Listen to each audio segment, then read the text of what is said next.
All right. Well, welcome everyone to another episode of Wake Up to Your Life Magic. My name is Dr. Helmut Lucero Love, and I'm so excited to be talking yet again about how we can elevate our leadership through the kinds of conversations we have. And you can check out and learn more about the book and the podcast at www.wakeuptoyourlifemagic.com. And today we have with us Don Moran, or it's Moran, or no, Baron Moran. Is that Morron, right? close enough. Marone. Morron. Oh Yeah, gosh, I did it right. Okay. Oh, I yeah. did that to myself. Okay. Hey Don, how are you? Good man. Nice to be here. Thanks for having me. Yeah. Yeah, absolutely. Where are you sitting? Where are you coming in from? So I live in Cumming, Georgia. If the audience is familiar, it's probably like, depending on who you ask, maybe 30, 25 minutes like north of the city limits of Atlanta. Uh, yeah, Awesome. Awesome that we're yeah, both in Atlanta and both having this yeah. chat. I'm excited about today because today we're going to be delving into all some of my very favorite things: AI, um, spirituality, and politics. Yay! All the things, hmm Don. It's going to be a lot of fun. hmm So let's Yeah. first just talk off by letting the audience know hmm what you do. What's your business? hmm Who do you serve? Yeah, so I'm the founder of a AI automation agency called Highland Tech, and what we do is we solve the problem of repetitive and mundane tasks with something called AI agents. If you're not familiar with AI agents, think of them as digital workers that will automate some, most, or in some cases, all of some business process, right? And so, in the world today, most people are familiar with AI assistants like ChatGPT, or you talk to it, it talks to you back, right? So it's your assistant that works along with you. These instead, the AI agents can work on your behalf, and in some cases, work completely with no human input. And so this is really the biggest impact or potential impact technology that's on the playing field today for businesses. And what we do is we build them. And so we build them in low code, secure environments so we can reduce the cost and the time to build so that they're within reach for small, medium businesses. Yeah.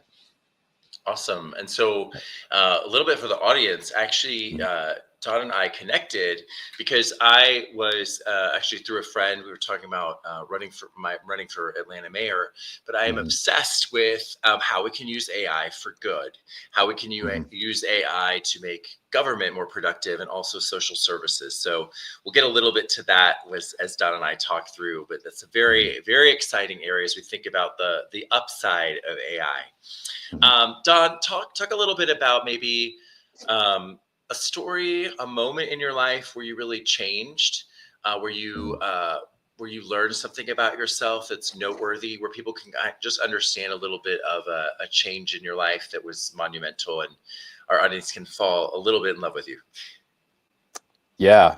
Um, okay. I'll give you something. Hopefully they like it. So there was a time in my life when I had a change of career and I was moving from, let's call it like a one level of a sales role into another level where I was having to call on like huge companies. Mm, And it was in that moment where I was selling the same way and I was falling on my face for like months and a lot of cold calling, a lot of rejection. And I at that point had been in sales for, like 8 years or something, right? So this is my professional career. And so I had to admit to myself that I wasn't as good as I thought that I was. And I went back, paid for my own sales training, reframed the way I sell completely, and ended up becoming a top global seller and sales leader within an industry that I serve. All because that I was willing to self-reflect, to self-correct, and that's a motto that I use even till today. And one of the things that happened to me in that time, it was painful because I think the one thing people hate more than losing time and money is change. Is that I was willing to change and admit that always a work in progress. And there was a post I put out on LinkedIn the other day that kind of takes us home, where it's like most people, when they say turn lemons to lemonade, is basically take a bad situation, make it good. Well, I would also encourage people to go find more lemons. So they go find difficult things to put them in the situation so that way they can grow and get better. And that way they're prepared for almost anything that comes at them. Right. And so that's a small example. that I think was easy to explain within a short period of time. But my impression is you never really know like your potential unless you put yourself in difficult situations or admit that you're a work in progress. So that's my story. No, that's great. I think a lot of us don't realize that, right? The cost of success is suffering and failure. I mean, Yeah. that's just the reality. You have to do that part first. And it's Hmm. hard when you're so used to being the greatest at something, and all of a Hmm. sudden you have to change and do the next thing. Um, Hmm. but that's how you do it. And so that's Hmm. encouragement for any of you all who are out there struggling right now. It's something new, something you Hmm. haven't done, which could also be and Hmm. will be AI for a while. It's a new horizon for us. Hmm. As we think about what you're doing in the world of AI and your business, Hmm. Don, what would you say Hmm. is the vision that you're pursuing in the world that you're hoping to create with what you're approaching? Yeah, I think as an early entrepreneur, I think it might be easy. It might seem easy to create a vision because you're starting and it's fresh and you're optimistic and you could run with that vision. But I think it's a lot of what I focus on is just building a business that pays me enough to live the life that I want is like stage one. But I think that only lasts so long and that there's more meaning that's behind it. And so as someone that's really into the AI space, I start to think about these like meta conversations, something that you and I spoke about with spirituality. That's pretty cool, right? So one of the things that what we solve for is repetitive and mundane tasks. That's what I said earlier in the call. And we become, accustomed as humans over the last 50, 80 years or whatever, taking in these jobs that never really existed before. Maybe one time accountants weren't a thing, lawyers weren't a thing, even doctors weren't a thing in some cases, right? But medical doctors. And so as we look now at repetitive tasks that can be replaced by AI, there's one train of thought that says, wow, this is scary. It's going to replace jobs. But I see it as one thing that allows people to elevate themselves to a place they never could before, not just professionally, but spiritually. Imagine a world where you just talk this AI assistant and it goes and does these things that you spent hours in front of a computer typing a keyboard. And instead of looking down, you can now look up at the person in front of you. Imagine dinners where people aren't looking at their phones anymore and they can finally connect. And they are less connected to the technology. They'll be more connected, but they probably will feel less connected because they have to transact with it less and they can transact more naturally. My hope would be is that the further we get away from that feeling that we have to be connected and we're looking at phones, the more we get away from that, hopefully the closer we can get back to the beauty of humanity, which is connecting spiritually, emotionally, earthly bound creatures. That's pretty cool to me. Now, I don't know how that's going to play out, right? We might end up plugged in the matrix and it's complete opposite. But I think what I'm hopeful for is I get out of spreadsheets and people get out of Word docs and they have these agents that go and do these things where it allows them to stay on a creative level and then therefore will help people rise to their potential. Um, that's my hope, right? Is that happens. But I think there's also a real conversation around the overuse of it. And there's been studies out that show the overuse of it actually hinders growth rather than helps. And I think that's a real topic, right? So we use it as a tool to get ahead, to remove the things that we don't want, but we need to fill it with things that are good for us. And so that's really up to people. People are 100% in control of I think, of their happiness. Um, and I mean, at least in this example, right? If they remove the things they didn't want to do, now it's up to them to go do art. There was actually a podcast I listened to. I love it. I should send you the link. Actually, it talks very much about this space, and is with a neuroscientist, and she says that uh, most humans think we have five senses, but they actually found we have 34. And the human brain has been reduced in some ways. I can't explain why, right? To tap into those other senses. And so what happens is, well, to me, that shows me there's so much more to be felt and to be known and to explore.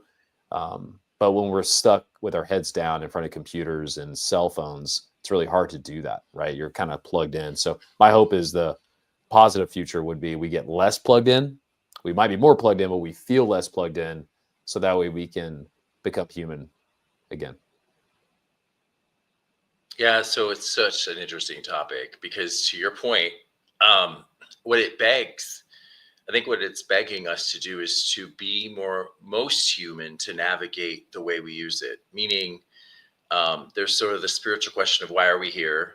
There's the moral Mhm, question, right, of what is it right to do with this and what isn't. Um, mhm, and then there's the connection, which is what you got to, which is the whole point of a lot of these things would be to have more connection, right? But what we found mhm, classically in our pursuit of wealth, we tend to replace time for connection with more ways to create wealth, right? mhm, And so we mhm, kind of assume, okay, yeah, you're already doing those things, yeah. So now I expect more time of you as an employee, or I expect more time of you. Um, so it's going to wind up asking us a lot of moral questions. Um, but in the same token, I think about like how AI can help illiteracy go away.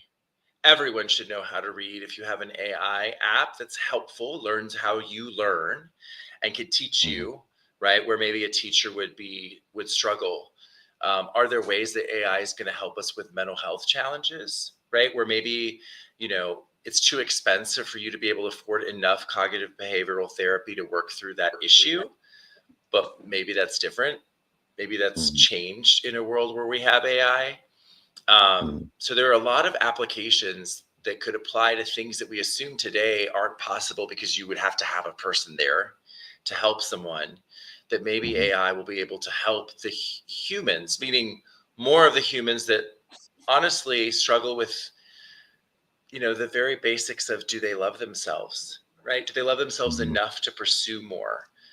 We, mhm, we know there are a lot of people who don't pursue a lot of things in life, but a lot of times it's because they're hurt people. And we know hurt mhm, people often struggle to pursue mhm, pursue their greatest self, right? So how mhm, how AI can help us to free the consciousness from that mhm, perspective is something I get really excited about. mhm. Yeah, yeah, and it's there's so much of a meta conversation around this. Like I don't know. I think humanity is its worst enemy sometimes. Like we get in the way of our ability to grow. And but there's also the side of the coin that like in your I'm sure your belief too, that love like conquers so much of complexity, and but unfortunately a lot of things are driven by fear and greed. And you look at this stuff that's happening now, you know, there's a fear. The US, right? I just saw something that last week the US has owns like 69% of the AI world's AI infrastructure, which is insane. It's like we are so far ahead of anyone else. We don't know what China's doing probably exactly, but according to those metrics, we're blowing past anybody, which maybe is great for us, but what does that mean for the world? The reality is much bigger than even Atlanta. What's how this is impacting things, of course, but it's like, okay, if that's the case, maybe society, community wise, or whatever, the U.S. is doing pretty good.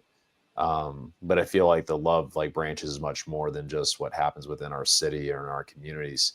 And so I do worry sometimes that, our fear or greed within the US, and that's not us, obviously, but the powers that be are creating a very long tail where we become basically the owner of so much um, so much around AI, which is a huge advantage to us, but it's also others can see it as a risk. I just don't know how that's going to end up, right? And Yeah. I think there has to be some democratization of it. And one could trust the U.S. On this front, but it's just I'd feel better inside if that was somehow dispersed a little bit more evenly. And I have Gotcha. zero control of that, right? But that's just some thoughts here. Gotcha. No, I appreciate that. I try to remember and I try to encourage people. I do this in the book where fear and greed move fast. Love and sharing move slow, but they're stronger. And so like what we're going through, right? We're going to go through the fast wake of the greed, right? The get rid of resources, the like let me, leverage up my profit margin, right? It's going to introduce new problems and challenges.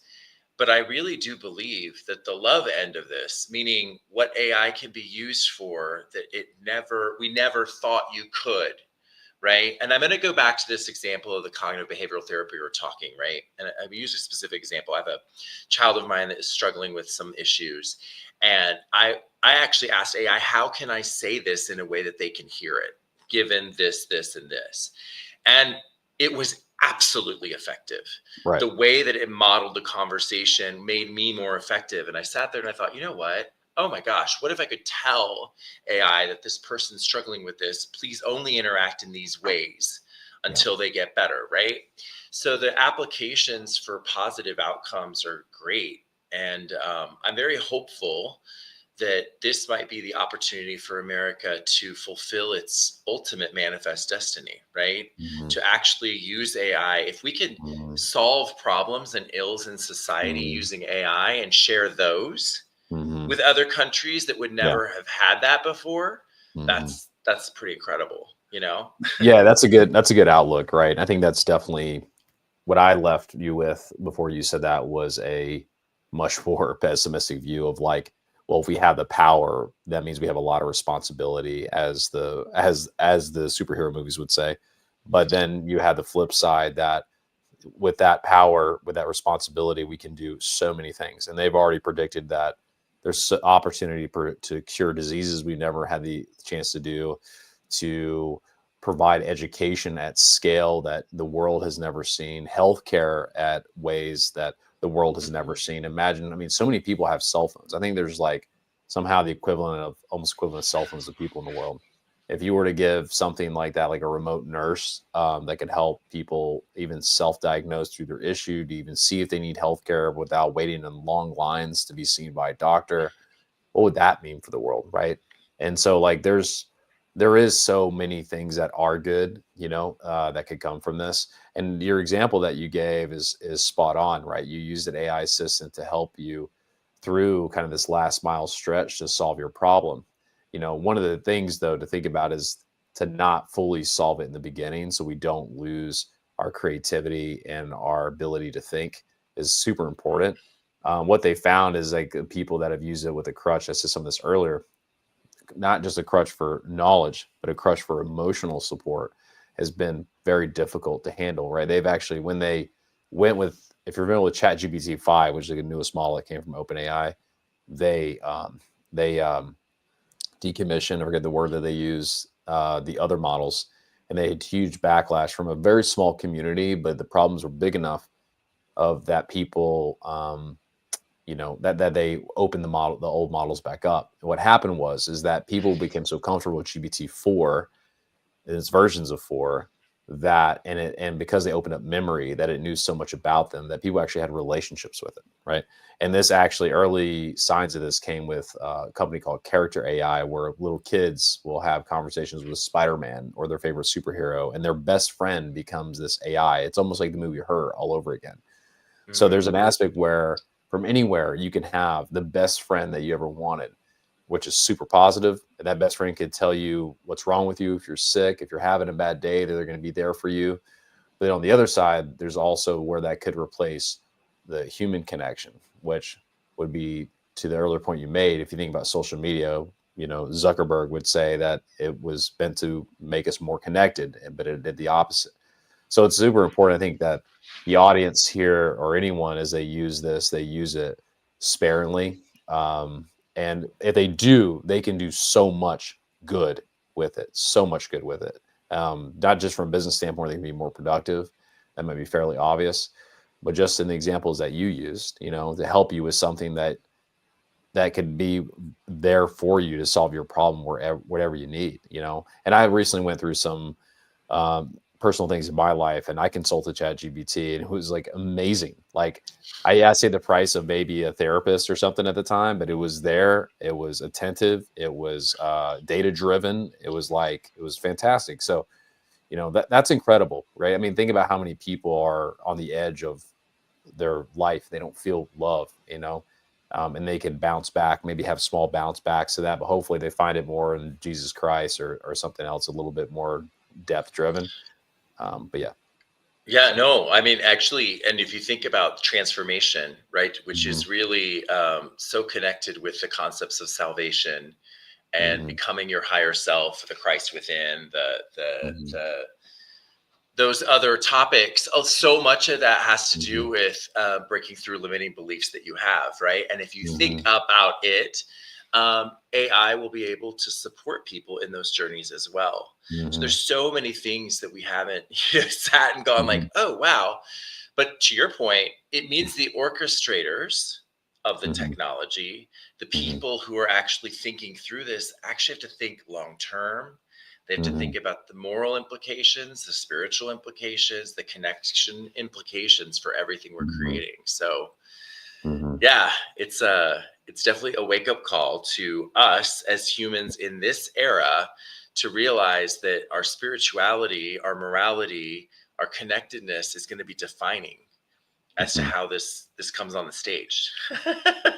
uh, Yep. yeah. So Mhm. which gets to the next part, Don, which is just Mhm. how does spirituality, morality, how do these things play into business in your Mhm. perspective? And Mhm. we talk so often. As someone in the LGBT community, Mhm. people have worked so hard to be out at work about that, but yet spirituality, Mhm. morality, these issues, which are pretty fundamental to the human experience. Why am I here? We Mhm. closet those things a lot in corporations. We closet them in politics. We closet these things that are much deeper and very, very human. What are your perspective on these topics? As it relates to AI, or Well, do I you would say think? first of all, as it relates to business, I would say Yeah. up front. Yeah, I mean, some people, I think it's leadership's perspective on how they balance business and personal. A lot of people say it's not personal, it's just business. I don't know how much I believe in that. I mean, to me, it's like I spend so much of my life at work, it is personal. So, I mean, there's certain things you can't take offense to, maybe because it's that if you have to, for what one of the hard things is that layoffs, right? So if you've known someone that's gotten laid off recently, that's obviously personal to them. It affects their finances, affects maybe their household dynamics or the attitude. It's going to be personal. The business will say it's just business, it's just numbers. And business are they're only in operation to make money. That's it. And so there's a part where I understand from the business side where they don't dip too much into these things because they got a business to run. But you also see examples where leadership will step up when times get tough. Some people will say we refuse layoffs, or we instead of laying off people, the CEO is going to take a huge pay cut, or the C-suite, or whatever, or we'll make concessions somewhere else because we value our people. Or I think what's even better is they could, adopt what I like the idea, and this is getting a little bit in AI, is that if they use AI to remove repetitive mundane tasks from people, either to replace some work or all of a work, but they take the talent that they have and they must repurpose them. They don't just lay them off. This is what's happening across tech space right now. They're just laying people off because they know AI can do, customer service or tech support, right? I just don't think that's when I think morally, I feel like it's just a wrong thing to do. Unless they come out with universal basic income or some way to support these people. I just think morally, I'm not calling the shots. These people make a lot more money than me. I just think there's some opportunity there to say, hey, if we are, we're for profit. And this is the thing I think about too, like how much money is enough money for companies, right? And I think what they're doing is not to stuff it in their pockets. I really think that a lot of these companies are trying to get the cash flow they need in order to run this next AI era that's very cash intensive. The build data centers. I mean, I just found out this week that the town I grew up in is going to get a massive data center, and everybody's upset about that, you know. But on the one side, it's like, well, we want to be on the forefront of AI, and we're going to drop these data centers wherever we need to. It could be good for economic growth. You create jobs, and there's opportunities with that.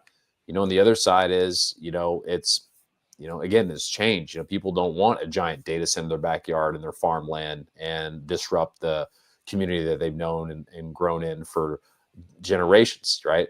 And so I think that's from the moral side. I think from the spiritual side, I would say, you know, it kind of goes, maybe it's a little bit of church and state, a little bit. I think that people, we're the US, right? People should have the freedom to exercise what spirituality they want. That's why we're here. We value free speech, and we value individuality. Individualism on the Hofstede score for the United States is very high. And so I don't see any reason why there would be any barrier there. I haven't seen many examples of that where it has been in the corporate world, where spirituality becomes an issue. Now, whether or not it's within like if you're praying on the side or something versus like I'm bringing it into a boardroom meeting and using that maybe as a decision framework, I have not seen that. But I'd be curious if you've seen that, if that's been something that's come up for you. Usually, even in the business world, I've seen that kept separate, pretty often. Where like we don't really talk about that. It's like here's the data, we make a decision based on that, and then we move on. So that'd be my take on this between moral, Yeah. spiritual within the business workplace. Beautiful, beautiful. Thank you. Couple thoughts on that. So it's so interesting, right? Because I noticed this dichotomy. We've come to this place in our modern culture where we say, hey, business is for making money, right? And it's so interesting because originally business was created to love one another. Mm-hmm. Like you would write, like money, I write about this in the book. Money is love energy. Like what used to be like you'd go grow tomatoes, I would Yeah. go shoot a deer, right? And prepare it, and then we'd exchange that, right? I was loving myself and taking care of my family. You were loving your family, taking care of yours. We exchanged goods. Hey man, that's so awesome. Thanks for the tomatoes. Oh my God, I love this Mm-hmm. deer. And we're good, Mm-hmm. right? We just sort of like shared, and we were loving ourselves, our families, and one another. And then we figured out ways to mass it up, right? And then take over each other's land. And like that was sort of like the vehicle. And now we're Mm-hmm. getting so efficient with it, right? It's to your point when we say, oh my gosh, I'm going to slash these people, right? My brother's in Silicon Valley, and he's like, Helmut, the estimates, right, for what we're going to be cutting are so Mm-hmm. big. Yeah. And it begs the question, well, why are we in business? Oh, well, it's to make money for the shareholders. Well, we're the shareholders, by the way, right? The Mm-hmm. silent owners of modern day plantations, right? Who get our payments out, right? And then have this Mm-hmm. money. Mm-hmm. And we're all asking ourselves, well, what's the point? I mean, isn't the point for us all to share it together and love one another? Like at the end of Yeah. the day, right? If you have these massive money making machines and these few people with all the money, which is what we're stepping into with the largest wealth gap growing and growing, what's Mm-hmm. the point? That's a moral question, right? That's like a spiritual, moral question. Why are we doing this? Why are Mm-hmm. we here? Um, Mm-hmm. and Oh yeah. the other comment I was going to make is, I think that the reality is finding the common thread in religions, coming in faiths. Mm-hmm. We're scared to do it, but Mm-hmm. it's the love word. Love is the Mm-hmm. common thread in all these things, and it's Mm-hmm. exactly what we need. It's exactly Mm-hmm. what we're going to need to navigate this. I think we're Mm-hmm. going to need to Agreed. and it's like whether I'm Christian or Buddhist or even even even someone who's an atheist, we can almost all actually no, we can all agree that love is what we want to practice to one another. So it's interesting. Yeah.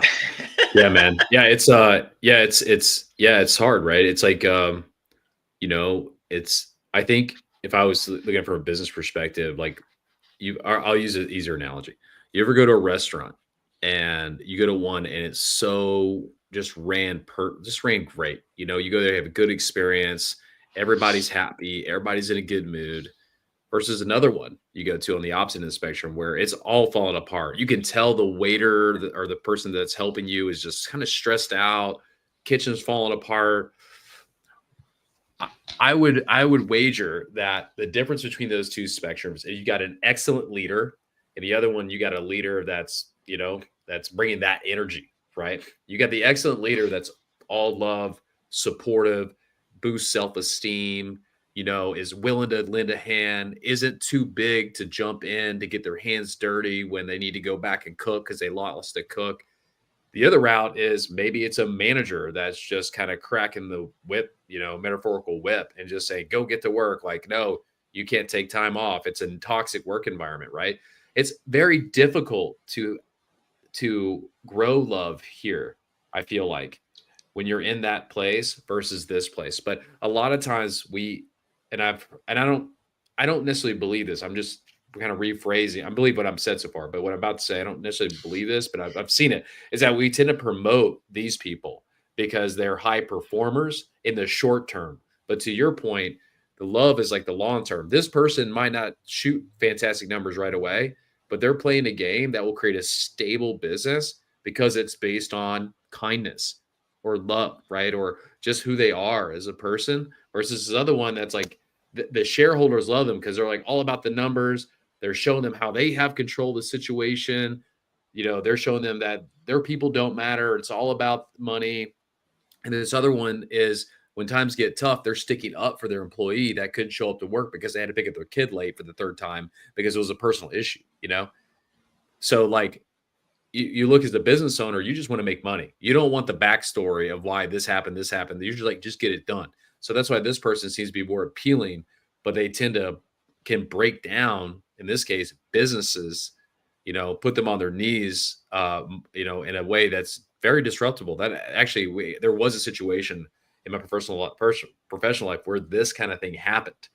And they brought in that kind of leadership that completely just, you know, let's just say dismantle the sales organization inadvertently. I know that wasn't their intention, but they did that because they want to come in with the hammer to say, this is how I'm going to run it. This is what we're going to do, whatever they, okay, great. Sounds good.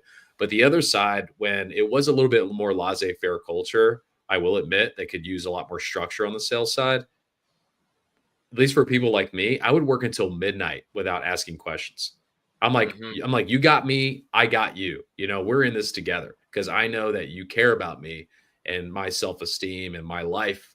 Over here, you were just a number. And so I think if we did get to that love, I think it's incumbent upon like leaders, maybe even yourself, like leading Atlanta, to show that like you're going to get better, your business is going to improve if we're leading with this one common denominator across Yeah, whatever religion, anything. yeah. So to your point, so in corporate, going to that example, right? Hmm. It it it is going to increasingly and even more importantly be a fact that if I'm in a loving environment, I can feel it. I will give my time. I will give more. Hmm. And even if an AI decision's made, I'm going to give my creativity to the next thing, right? If I believe this place, I'm just a number. We see it all the time. We have so many friends that are just a number where they are. They don't love their job. They're not working with their Hmm. heart, right? And they're just waiting for the next layoff. So it impacts your bottom line, right? The leadership you have there. Hmm. But the point you're making, and what I kind of had the vision of as you were saying that is, like, what's the point of government? We kind of go back to the point of business. The point of business is making money, but it's also to love one another. The point of government is to make sure we facilitate loving each other and that we're stable and protected, right? Hmm. And you think about it, and so many of our political leaders are not leading us in such a Hmm. way that we have the Hmm. comfort that everyone's safe and that we're going to make it through the economic challenges of Hmm. AI. I think it's a sort of hole in the Hmm. dialogue, and it's going to take leadership, and it's going to take Hmm. vision, and then some tech smarts. So let's talk about AI, because Yeah. I really wanted to give the audience a chance. Don and I had some conversation around areas that he just thought AI could be applied, as we were kind of looking at different aspects of society that we kind of look at AI in government. And I don't want to put you on the spot because I didn't tell you we'd review any of them. No But problem. if there were a couple of them that you thought were worth sharing or highlighting, that would be, I think, really, really nice. Yeah, I mean, I would start at a high level, right? So I actually did an AI 101 for my chamber recently. We had like 80 businesses in attendance, and I put a lot of thought into like what should these people know besides like here's how to prompt your chatbot. You know what I mean? Like Yeah. what's the best stuff I can give them? And one is breaking down from how people consume this, it's mostly in two forms. It's your AI assistants and your AI agents.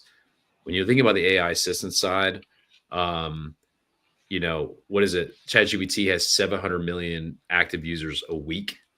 That's insane. That's in one product. That's not Meta AI. That's not Gemini. All these Claude, Grok. Have you ever heard of these? All these other AI assistants.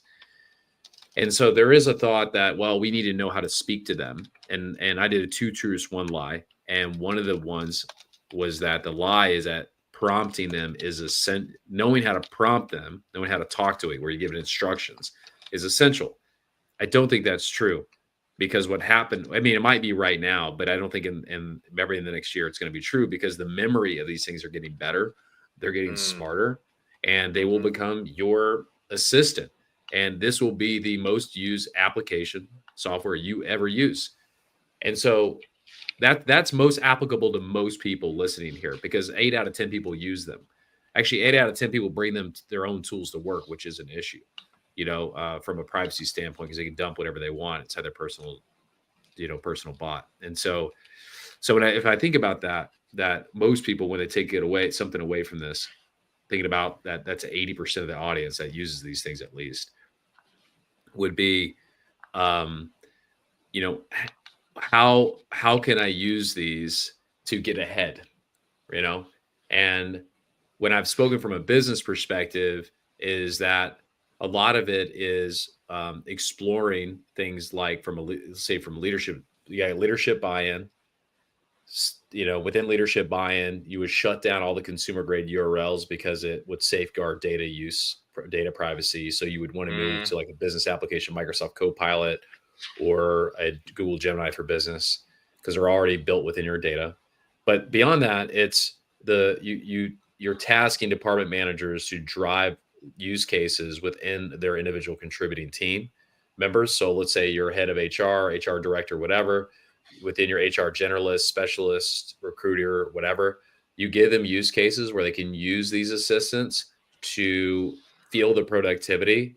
And also to give them opportunity to explore and be creative, and do this over the course of a month. And as you meet with them, either one-on-ones or team meetings, you're asking them, how did it go? And from there, you're able to get a sense of the value that you can then curate up to your leadership discussions, to show, to say, yes, Sally Sue use this AI assistant and then save 30 hours a week. So that's cool. But on the flip side, these tools are getting easier for people to make their AI agents, which is the bigger opportunity. Now, not what we build at Highland Tech. We build much more sophisticated engines, AI agents. But these tools today allow anyone with natural language, no code, to make a light version where they could really help their department. So you think about someone listening in that says, hey, this AI stuff's coming. I don't really know what to do with my job.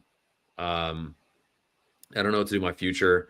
You can find out how to use these light AI agents. There's YouTube's available, like Microsoft Copilot. And then think about what you could solve within your own department. Go to solve that, bring that to your boss and say, hey, check this out. I think I just saved our department like 50 hours a week or whatever. Like, you don't think that who's going to get promoted, or at least has the best shot, that has high impact, won't be that person versus the other person that's just waiting around for something to happen for them. Life's not waiting. So when we think about now economics, right? Like, we broaden this out to all of Atlanta. What does that mean? I think that they need that message to understand that they are empowered with the tools, everyone generally, to do something more than what they've done before. Because when you use these things, either you're making something more efficient, and I said this on someone else's podcast last week, either making something more efficient that exists, or you're doing something new that you couldn't have done before. Both present opportunities for people, right, to do something about it. But a lot of people, they just need to know that exists. Give me, help me figure out how to use it, which is fairly easy because they're very intuitive, and get the self-esteem to know that they matter and that what they're building could really make a big impact into their lives professionally. Because professionally, going back to what I said before, to me there's a connection, there's a parallel to personal life. If I'm making good money, I have good health insurance, I can then provide for my family, and if my household's good, everything else is good. And that might have been very high level. helmet more than you were looking for. But No, no, I think that's how I would think about it. no, that's a great. There's that element of uh, let's be real, the need to become entrepreneurial and self-driven, right, Hmm. to get through AI to find what your next thing is that you're going to be creating, whether that's Hmm. in the company and getting promoted, right, or that's then Yeah. going out on your own and starting something. um, it's going to be that initiation still truly at the heart of your success, right? But I think we talked about some things like 311, right? And looking at a Hmm. co-pilot in that department, or cities taking in permits, right? And the Hmm. triaging of that, looking for waste, fraud, and abuse, and having uh, Bruce abuse, and having Abuse. agents that are looking for that within the data, right? Hmm. There are a lot of applications of AI Hmm. within government that can become Hmm. extremely helpful, Yeah. or social services. I think we talked about some of the areas of social services that you could look at. Hmm. Yeah, the So 311 is a there's, great example for sure. You could leverage a massive knowledge base and imagine where you have a government that's not like DMV-esque, where you can get mm, help right away and the person's always available. So having a voice agent that you can call through to Atlanta to ask general questions uh, would be massive. And there's so much opportunity to do that, to where you can streamline that experience. Because if we have those good experiences to remove the repetitive mundane, that makes people more inclined to you know want to continue to move here and to have ease of use. I don't want to create friction for the community. I want to create something that's seamless where they have a good experience. I mean, Atlanta residents are customers, in my opinion, of the government, Atlanta government, right? So the idea is that if we give them tools and products that they can use to provide a better experience, that maybe people will move here, they'll buy more land, or buy more assets, they'll open more businesses, and those little experiences add up. And so they might seem little, but for someone that needs to call in for permitting, actually, there was a sign business that we were working with in the early stages of the business where they have to go through permitting data in order to understand, you know, uh, what limitations exist with their sign installations. And so there's a lot of obviously like legal content around the permitting that prevents them or whatever to to install signs.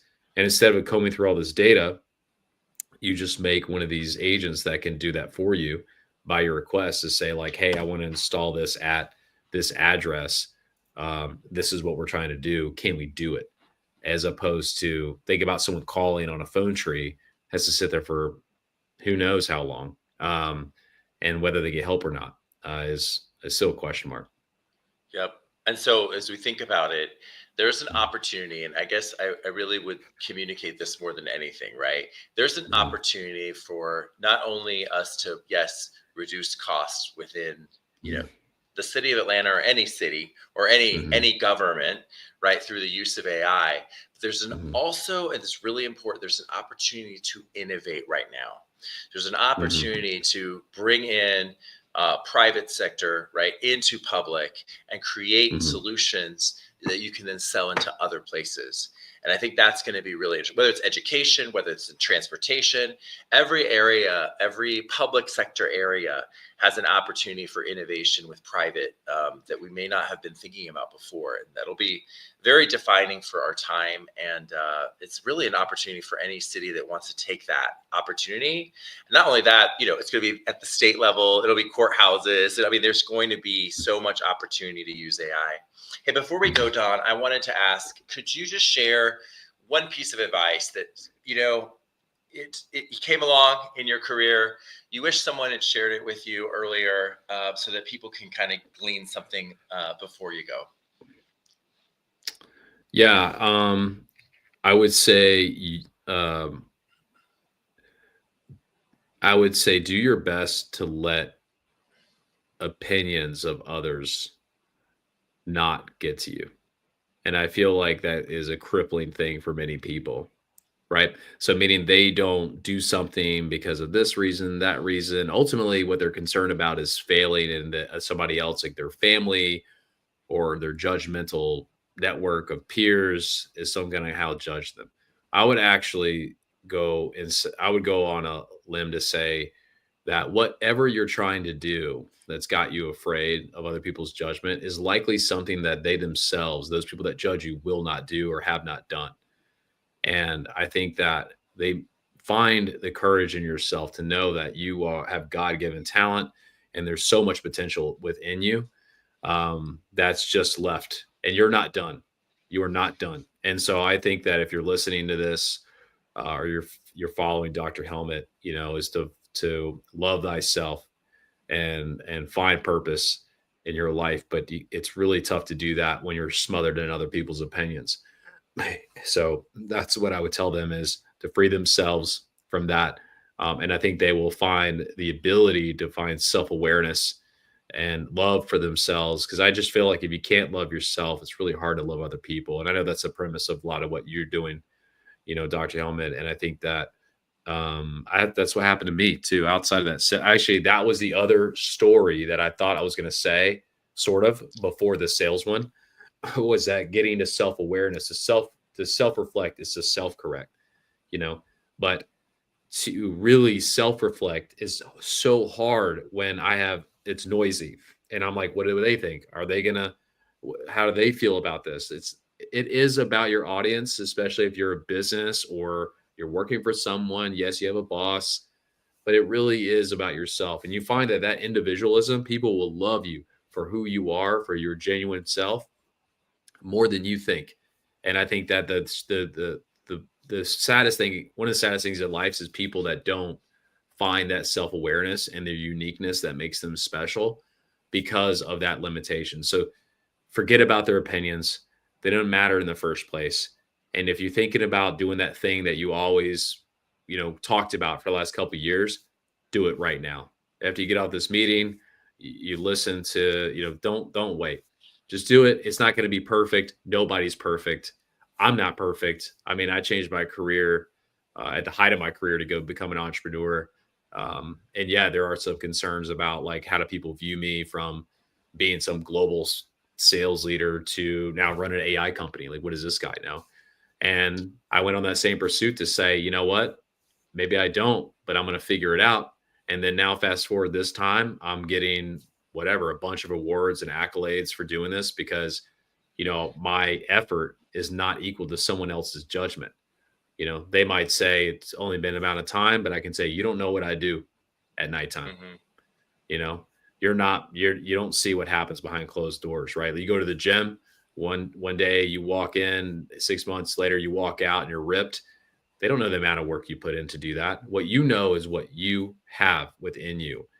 And that's all that matters. And so I think that that's what I would tell people. Because it's especially even for men, they just can't find the muster, the strength. And that's something I want to do someday, where I find men that are probably in their latter 20s that are lost, that really just need that encouragement to find their self esteem and to find the light within them. So, yeah, that's it. Yeah, no, I love that. I will also add to that for those of you who are older. So, Mhm, like the self reflection, and then that self love, to then really build mhm, yourself up and go. You're mhm. 100% right, and it's like you wish you could turn that light bulb on for everyone, right? Because you're like, I hey, know, this is man. the way forward. Yeah, I yeah. will I will say that as you age, and I'm in that place now, right? I'm 48, running for mayor, and there's a Mhm, certain point in your 40s, maybe it's in your 50s, I don't know, but mhm. there's a point where all of a sudden you can start getting it's not only the self perspective, it's the we perspective. And all of a Yes, sudden you're thinking about, where's the tribe going, and what does the yes. tribe need, and what are we manifesting? And then you Mhm, realize the leader in you has to become the leader of the we, because if mhm, everyone's just you, right, it's like, why do we love mhm, ourselves? To love one another, right? mhm, And that's something, especially further on in life's journey, you realize that's something I can do now, that I have all mhm. this behind me, right? So That's thank it. you so much, Don, for joining. Such a great conversation. I look forward to working with you more, especially on the AI stuff. Mhm. wherever my path takes, I know that I will be having AI in it, and you'd be a great resource. How can people reach you, Don, if they Yeah, want they to can find reach me out? on they can just search for me on LinkedIn. They can check out our website at highlandtech.ai, HIGHLANDTECH.ai. And yeah, reach out if they have any questions. I mean, I'm based in the Atlanta area. I do a lot of local business, but I got customers on the other side of the world too. So don't hesitate to reach out. But appreciate what you're doing, Doctor. I think that your wealth of knowledge and charisma and just love. And so I'm supportive of what you're doing and appreciate the hard work you're putting All right. into changing Atlanta for the better. Thanks so much, Don. Thanks so much. Have a great one, y'all. I hope you all enjoy this episode. I love AI and I love the questions it asks. It's asking you the same questions. So I would ask you to think about this and think about what your role is going to be in a world that's going to be so swiftly changing. Are you going to be someone that reacts? Or are you going to be someone that centers yourself and responds with purpose? We'll see you on the next one. Cheers.